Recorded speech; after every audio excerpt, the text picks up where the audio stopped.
Okay, we're gonna do this. Let me put my wrench down. This is a Rylander friends that welcome. This is my Coach Wade's garage, and my book I want to read tonight is Me, Dad, and Number 6 by Dana Andrew Jennings, illustrated by Goro Sakiaki. This book is Gulliver's Books, Hardcourt Brace Company. They said they're in San Diego, New York City, and London, England. This book is a favorite. I read it to my boys when they were y'all's age, and I hope you enjoy it. I'm going to talk in a different voice than I normally do, because it has a southern voice to me, so I'm going to talk in southern. Not mocking southerners, by the way, because I am a southerner. My dad works real hard at Chinese Mill. Some nights he doesn't come home till late, and his goodnight kisses smell like sawdust. Most Saturdays, he sleeps till noon if Mom lets him. But one Saturday in March, Dad got out of bed with the moon still in the sky. He disappeared for the morning, and the house drowsed quiet with his grizzly bear snores. They weren't there. Then I played winging my red rubber ball at the barn door, counting and recounting my bottle caps, and racing my shadow, kind of like COVID PE sometimes. I tried to figure out what got Dad out of his bed, his warm weekend bed. The only other time I'd seen Dad rise before 10 on a Saturday was once when Mom doused him with a bucket of brimming ice cold well water. I suppose she was upset about something. When Dad's pickup, Dad and his buddies Dick and Ori, jammed in the front, finally jousted back into the dooryard, the truck had an old black car in tow. Scrawled on the car's windshield, dust was for sale, $20. Where'd you get the car, Daddy? I asked, slopping across the muddy dooryard. What you gonna do with it? Just you wait and see, Dad grinned. Just you wait and see. Look, it says for sale on the car there. Dad, Dick, and Ori worked over that car, a 1937 Pontiac Coupe, in our barn for 2 months solid. Before work, after work, Saturdays, Sundays. And I helped too. I handed them wrenches, pliers, and screwdrivers. I sanded rust off a chrome. I fetched cokes from the house. I hunted for lost washers, nuts, and screws. Best of all, I got garage grungy as I possibly could. What is a garage grungy? I don't know. Garage grungy. Oh, I don't know. Oh, look at Mom.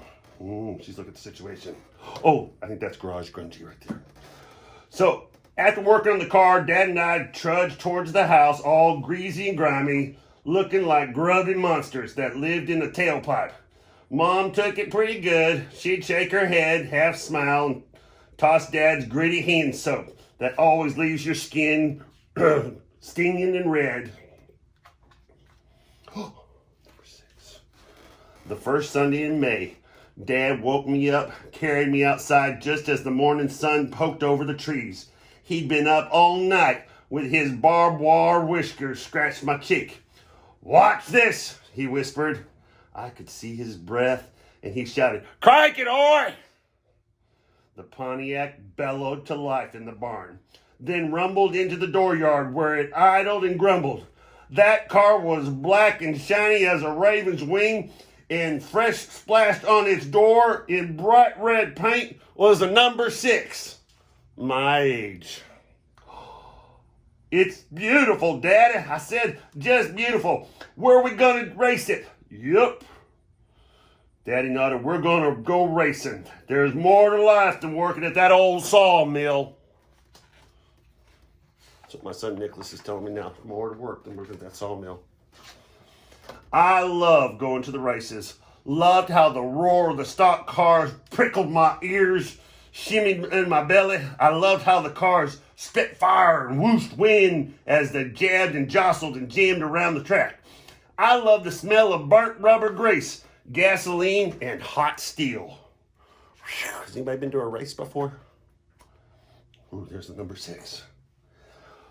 Dad drove number 6, and sometimes after the races, he'd take me out on the track. He'd let me wear the helmet and bandana for my mouth and nose and help me guide the steering wheel as we took lazy turns around the oval.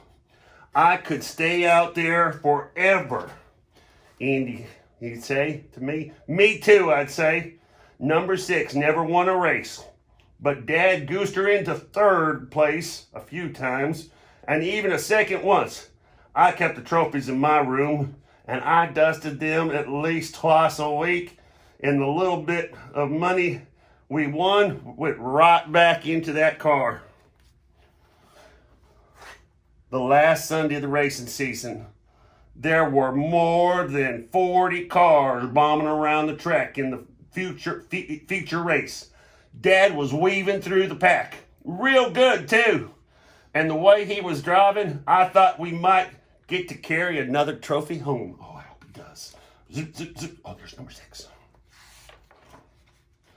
Mom and I squinted into the late afternoon sun. Her cold hand squeezed mine whenever number 6 even came close to kissing another stock car. I couldn't believe it was the last race of the year. I stared hard at the track, sopping up the race, storing it for the long winter ahead. The constant tick, tick, tick of steel, nicking steel, the swervy cars, revving down the backstretch, smoldering rubber, smelling as good as hot buttered popcorn. Oh, I love hot buttered popcorn. And there was Dad, weaseling between 2 more cars down the home stretch. Mom's nails digging into my palms, gliding into turn 1 and getting ready to slingshot out of turn 2. Then all of a sudden there was a spin out on the back straight, and that raised the curtain of dust. Number 6 went in, and it didn't come out. We all heard was steel eating steel. Where's Daddy? I said, Mama. And where's Daddy? Looking as white as ivory soap, she grabbed my hand and ran towards that crash. Took them a good hour to clear up that pile up. Number 6 squirmed into the bottom of that steely stack, smushed and twisted and flattened. Dad only bruised some ribs, but me and Mom took him to the hospital anyways. Dick and Ori hauled the Pontiac back to the house. Oh, look at this car. When we got home, number 6 sat mangled in the dooryard, looking like some wicked knot in your shoelace that you couldn't untie in a million years. Dick and Ori leaned quiet against the wreck. Mom glanced at the car, looked at Dad like she was checking to make sure he really was in one piece, and then went inside. Tears nippled at her eyes. I stared at that car, my car, the big red 6, crumpled and flaked. And I started crying, tears as thick and slow as that dirty motor oil. Oh, my car. Dad pawed my back head. He put his arm around me, and we walked out into the field. He smelled like burnt rubber. We had a lot of fun out there, didn't we, Andy? Yes. Didn't we, though? I said, I said. That's all that matters. We had us one big ball back at the farm. My dad works real hard at Chinese Mill, and still, some nights, he doesn't come home till late. And his goodnight kisses still smell like sawdust. But he doesn't sleep till noon on Saturdays anymore. Most Saturdays you'll find me, Dad, out in the pickup, looking, hunting, keeping an eye out for another car, a certain old car, the one with the just right amount of dust clinging to the windshield. Me, Dad, and number 6. I hope you liked it.